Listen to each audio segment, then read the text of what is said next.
I'm currently the Director of Human Resources at the Portland Public Library. And my background is a little bit unusual in that I was in the rehab world for 20 years and worked with all different caseloads of folks, mental health and physical disabilities, worked a lot with developmental disabilities. And I found myself in a role as an executive director of a private agency where I started to do a lot of human resources activities. And that was how I made the transition into more of a human resources role. So right now I'm in a role in a nonprofit, so that's a key thing that's a little bit different and a little bit the same about what we're going to talk about today. I'm also active with the Human Resources Association of Southern Maine, so I'm more involved with a lot more business types of human resources folks. And there I'm the Community and External Relations board member. And in that role, one of the most fun things I've done is be involved with interviewing skill training at the Maine Correctional Center for inmates who do the Work Ready program. So that's been great, and it's been a great way for me to kind of keep my hand in working with people who have more of a hidden, what you think of as a hidden problem in the work world. I'm Joe Novak. I'm the School to Work coordinator for the Portland schools. And I'm responsible for trying to develop work and work training situations for the entire gamut of the special education population in the city of Portland. So having been a classroom teacher for most of my career, more than 30, this is a wonderful opportunity for me to work with the huge diversity of the population that you find in a large school system like Portland. So I have, I develop situations for nonverbal wheelchair students in the functional academics programs, to the Governor Baxter School for the Deaf sub-school at Portland High School, the behavior school at West, the SAIL program, which is for students on the autistic scale at Portland High School, and everything else in between. So I'm out knocking on a lot of doors in different situations, and one of the things that I started in with at this job 7 years ago was to pick up and sustain an ongoing relationship with Linda and the Portland Public Library, and I think we've certainly been able to sustain it, and I think over time grow that relationship, and maybe that might be helpful to some of you out there today. I'm going to give you a little bit of a context of the library because, as I said, we are a nonprofit. We're not a city department. We're a private nonprofit corporation. And as such, we have a mission, and for us, part of our mission is to serve everybody if we can. And part of that is also, we feel strongly about serving people who are children, people who are students, the whole gamut, rich, poor alike. So we're a good place to hit up for what you're interested in, because I think we're more open-minded in some ways. And when I first came to the library, I was really excited to see all the potential for places that people with disabilities or students with disabilities could have a chance to learn some skills, whether that be work readiness or some really hardcore job skills.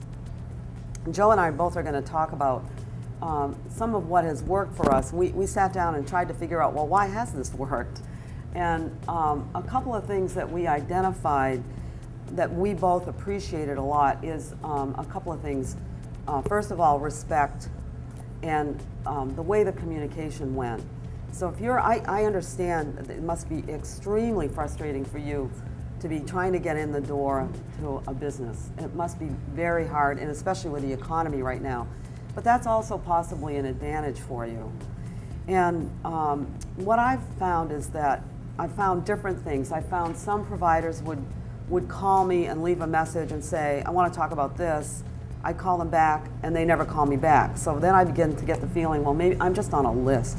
They're just calling and calling and calling. So that doesn't feel very good. What I really appreciate from a call or an email, which is even better, is an email telling me what it is briefly what it is you're doing and what it is you like from me. And the more that you can find out about me and my needs and my business needs, the better. And even if it's just a tiny hook. For example, right now, the library's going through this big renovation, and a week from today, we're opening up again. So, if you call me and say, look, I know you're in a big renovation, you might not have time right now, but maybe in the future you do. And I'd like to just let you know a little bit about us, and I'll be back in touch in a couple months. That sort of thing. That lets me know that you have some sensitivity to what my needs are. And anything you can find out about, if you have a friend who works there, anything that you can get a feel for it is going to help you get in the door. In terms of the communication, and Jennifer, speaking to your issue, it really meant something to me, because I have had providers come in with a client of theirs, and they don't tell me really why they're there. So then I'm thinking, well, who is this person and what do they really want? And what I really want is not for you to tell me what the disability is, but for you to tell me specifically what you're trying to get from this placement or from this trial work, time. I just need something specific. Does the person need to learn to come in on time? What exactly is it? And as I said, I don't need gory details. I only need the gory details if it's, a medical emergency that we might have to deal with because somebody has a seizure disorder that's not well controlled sometimes, something like that that's very specific. But I need to know what I'm really doing with this person, and that's very, very helpful to me. And that's been the benefit of working with Joe, because he does tell me, I just want to work on this issue right now. So that communication for me is the most important thing. If I don't get that the first time, I don't want to work with you, because I don't feel like going forward I'm going to get what I need, and I may have this person in a place that's not safe for them or something. It's not going to benefit anybody. The other thing that's really important for me is if you come in and say, I have someone who has always wanted to work in a library. I don't care if they're a person with a severe developmental disability and they always wanted to work in a library and they want to start by washing books. That's great. Because for us in the library world, the person's passion for that environment, for reading, for information is number one. Nothing else matters. If you're applying for a job, you have to say, this is where I want to be.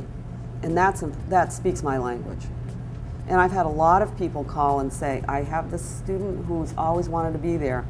As an example, for years we've had students from Creative Work Systems clean our books in the children's room, and they have loved that. And now when I see one of those clients on the street, they're so excited because for years they did this for us, and it was a great service. So what I'm saying is, it doesn't matter what level of person you're talking about. That passion is the most important thing. First, communication with an employer, I think, to interviewing for a job. We were interviewing for an important position at our library, and this one gentleman followed up. Not only did he send an email, he sent a letter to each and every person on the interviewing team that was specifically tailored for what he thought that person was concerned about. And I'll tell you, it knocked our socks off. I've never had anyone do that to that level of thought and detail, and that impressed us. So I think that's a technique that you can also use, in any kind of relationship you have with an employer, as a really good technique to let them know that you are really listening, and you're to be counted on.